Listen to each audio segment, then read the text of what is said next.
and welcome to this short video clip to help our 4-H volunteers that will be serving as our judges at our 2011 District 12 4-H Food Show.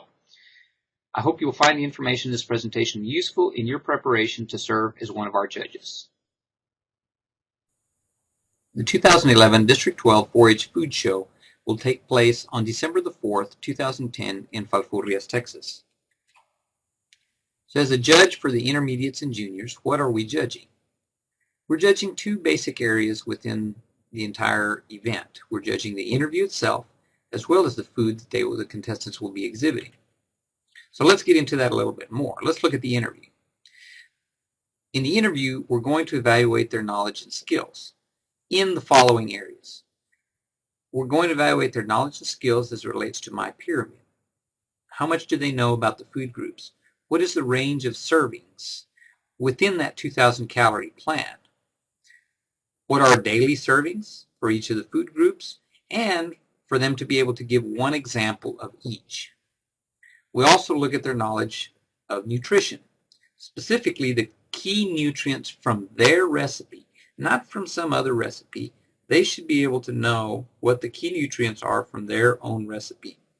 What do they do for the body? In other words, what do those nutrients do for the body?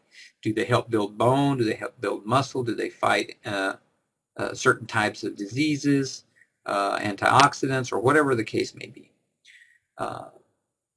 So nutrition is real important. Preparation. How did they prepare their dish? That is a question that should be asked as part of the interview, and have them explain to you as a judge how they prepared their dish.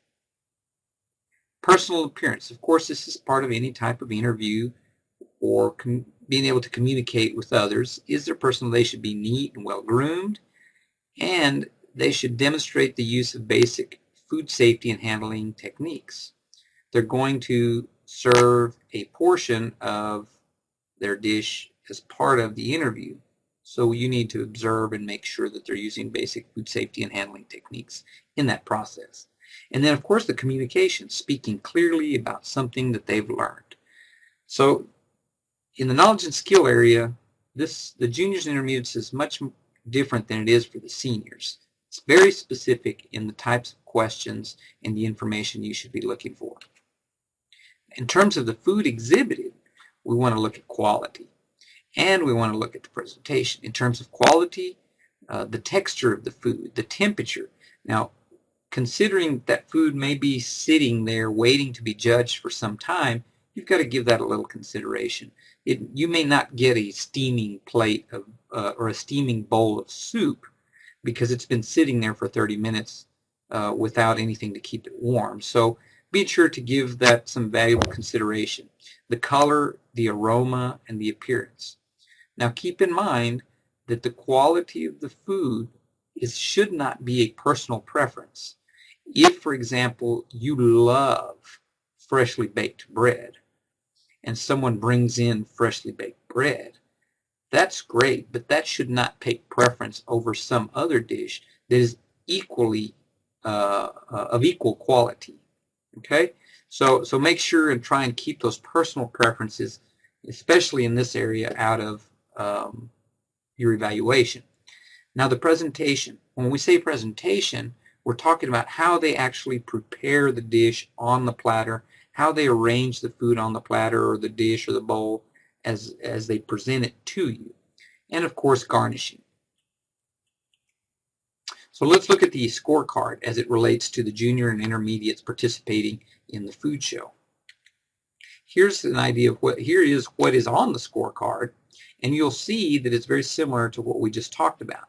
You have 5 main general areas of information that they should be knowledgeable of. And the first one you see that's worth 20 points is their knowledge of the food groups. And it asks you as a judge to look and ask those specific questions.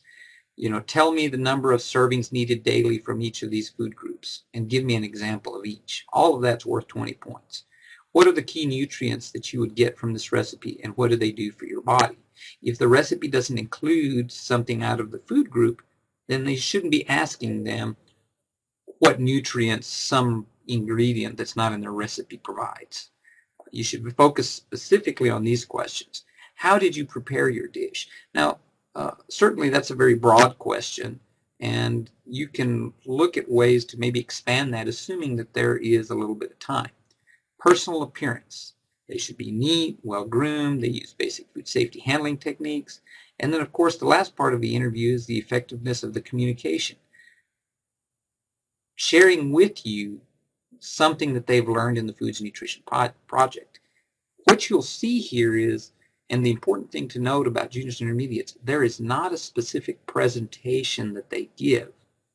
So they may come in and should simply introduce themselves and maybe the name of their recipe and perhaps what club or county they're from, and then they'll stop there. And so it's going to be up to you as the judge to solicit this information that you see here that's on the scorecard. You solicit that information from them. And just know that some of the participants will give long, drawn-out answers, and some may give more short, concise answers. Neither is preferable if the information that they're conveying answers the question that you asked. The only problem is sometimes it makes the interview very short, or it makes it difficult to ask all the questions if they have long, drawn-out responses.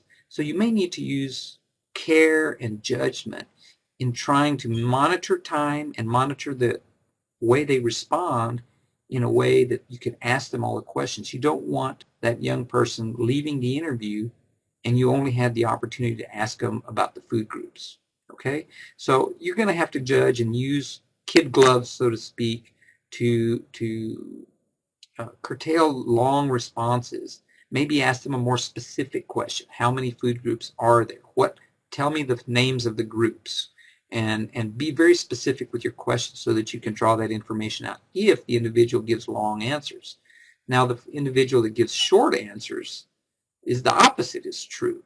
They give short answers so that it makes for a very short interview, so the tendency is to want to ask more and more and more questions. And we'll talk about that in a little bit. In terms of the food exhibited, this is what the scorecard reflects that we should be looking for. Texture, temperature, color, aroma, and appearance. And we talked a little bit about all of those factors as it relates to that dish having sat on the display table for 30 minutes or an hour or maybe even longer. If they brought it from home pre-prepared, it may have been sitting for an hour, 2 hours, or 3. So keep that in mind when you evaluate the food that they're bringing and presenting to you. Then secondly is, was the food displayed and garnished attractively? Of course, that's self-explanatory, and that question mark is for you to answer, not for the participant, and that's worth 10 points. So if we go back real quick and we'll look at the previous portion, you see that there's 70 points, a total of 70 points attributed to the interview, and there's approximately 30 points attributed to the food exhibited for a total of 100 points, and your scorecard will reflect a total of 100 points. Let's talk about the interview and more specifically the interview questions. This is very different from the senior group of questions. The senior group of questions are much more broad and you can ask any general group of questions. The most important thing to remember about junior and intermediate questions is that you should ask the questions on the scorecard. That takes priority over any other question that may come across your mind as you view the dish or as you look at the recipe. We've got to get those questions on the scorecard answered. Okay? Then, if time permits, as we talked earlier about those that may give more short, concise answers, if there's time to ask additional questions, ask simple questions about their specific dish. Ask more about the preparation of their dish, or even ask about the nutrients in their dish. Okay, so draw from those same questions that are on the score sheet. Focus on them, their experience, and their dish. Some other key points. Remember, unlike senior division, there is no 3-minute presentation. They should come in, introduce themselves, the name of their recipe, and perhaps their county, and then wait for you to solicit the information from them. Please don't allow them to go and speak in a presentation form for 2 to 3 minutes, okay? Because time is short and you need to ask that specific information. Some of the coaches may prepare them, are trying to prepare them for the seniors division. Let them get that practice once they become a senior. When they're in the junior and intermediate division, they simply come in, they introduce themselves, and then they wait for your cue. So you do need to ask them the questions that are on the score sheet. Please don't have them come in, introduce themselves, present their dish, and not ask them any questions. Ask them questions as they are on the score sheet, and if there's additional time, then I've given you the indication of what we should be asking from them above. Be consistent across all the participants. Please give them your full attention. They're very nervous when they come in, and we don't want to make it worse. We also want to model paying full attention to good communication skills by giving them good eye contact and being fully engaged in what they're saying and how they're responding to your questions. Leave the note-taking to the end. When they're gone, you'll be given a couple of minutes to take notes on the score sheet and mark your scores. Of course, stay within the time limits and don't try to stump them and ask them trick questions. Ask them information that they should know as it relates to their recipe and their age division. Here's some key points, some do's. Be focused on them. Minimize distractions. That includes distractions outside of your judging group, and especially don't create any distractions within your interview that might put the young person in a position to make them even more nervous. Okay? Use positive and constructive comments. Good job, great job are excellent if they're coupled with comments that will help them. For example, you need to add a garnish to your dish. You did not use good eye contact. You need to work on the way you arrange the dish on your plate. Okay, so use constructive and positive feedback. We want them to have a good experience, but we also want them to learn from this experience and be able to improve for the future. Be consistent. Be consistent in the way you ask those questions in the interview among all your participants, and be consistent in the questions themselves. Okay? Be consistent in the way you evaluate and use the score sheet. Familiarize yourself with the rules. Of course, familiarize yourself with the scorecard. And if you have any questions or there's any concerns whatsoever, just notify the contest superintendent and we'll get right on it. Of course, please stay on schedule and, of course, have fun. You know, it is contagious. If the kids see you having fun and enjoying the interview, they're going to feel more relaxed and they're going to feel more comfortable and have a greater experience as well. Here's some key points of things you don't want to do. Don't make them any more nervous than they already are. Don't get distracted yourself. Focus on them. Don't write comments until they leave. Don't over or undervalue judging criteria. And an example here is very much like I shared with you earlier about the oven-baked bread.